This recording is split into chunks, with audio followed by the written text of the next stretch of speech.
Rikthehemi, marrja e punëtorëve nga jashtë po kthehet në një proces gjithnjë edhe më të vështirë dhe të kushtueshëm për bizneset shqiptare. Nga pajisja me vizë dhe aplikimi për leje pune, të transporti, akomodimi, kostoja për një punonjës të huaj arrin deri në 850 euro, pa përfshirë humbjet në kohë dhe produktivitetin.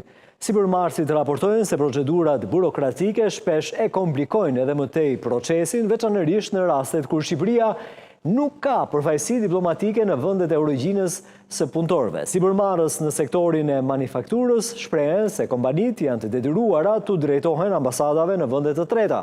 Në vendet ku ne aplikojmë për marrjen e punëtorëve, Shqipëria nuk ka ambasadë. Për të sjellë punonjës nga Filipinet, ne duhet i referohemi ambasadës në Rom, thot një sipërmarrës.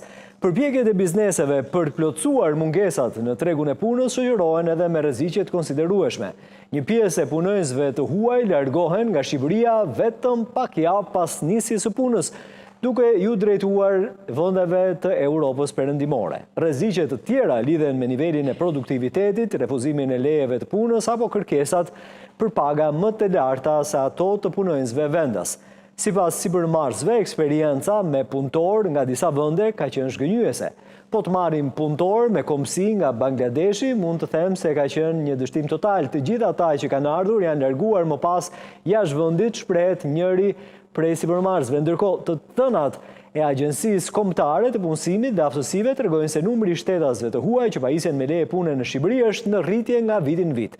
Ata janë të përqendruar kryesisht në sektorët e industrisë përpunuese, ndërtimit, bujqësisë, peshkimit, tregtisë, si edhe informacionit dhe komunikimit.